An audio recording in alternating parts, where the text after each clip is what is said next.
Mimi naitwa Ali Bomba Omari. Nimezaliwa mwaka 1949. Nikozaliwa Nitandika Mabatini. Sasa kuanzia wakati huo tulikuwa tunaishi kwa amani katika Tanzania yetu toka tunapata uhuru. Tuko shwari. Kiongozi wetu Kambarage ametuongoza vizuri. Ametoka Kambarage amekuja Mwinyi. Ametuongoza vizuri kwa amani, tunaendelea kuishi na amani. Labda si wote kwa ujumla waliopita hapa ilikuwa hakuna matatizo. Haya matatizo yametokea tu hapa, sijui hawa watu wametokea wapi hata ieleweki. Yaani wanataka kupoteza amani yetu, tuishi kwa kuhangaika.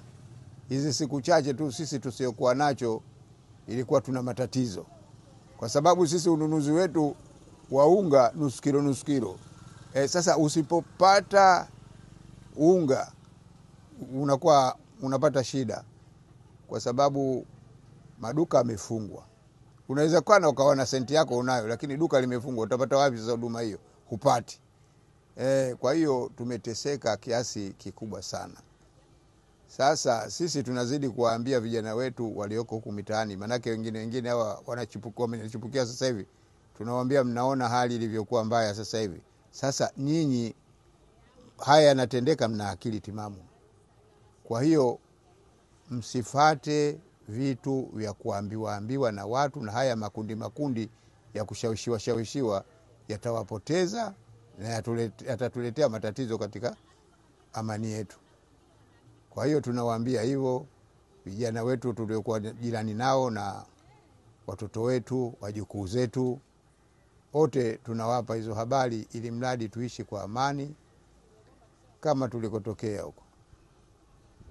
Kwa hiyo hicho ndio tunachotaka, amani itawale, na hicho tunasisitiza siku zote, amani itawale. Kwa sababu hatukuzoea sisi tunawaona wenzetu wa Kenya wanavyohangaika. Tena wanahangaika kweli. Kila siku mizigo juu, hali kama ile si hali nzuri ile. Maandamano yanaleta matatizo, yanaleta kupoteza maisha ya watu. Sasa kwa hiyo kifupi tunawaambia vijana wetu wasifanye haya yaliyotokea kwa sasa hivi kwa hawa watu wachache waliokuwa sijui wameshawishiwa na nani. Kwa hiyo tunawaonya wasirudie tena, tuishi kama tulivyokuwa tunaishi muda uliopita.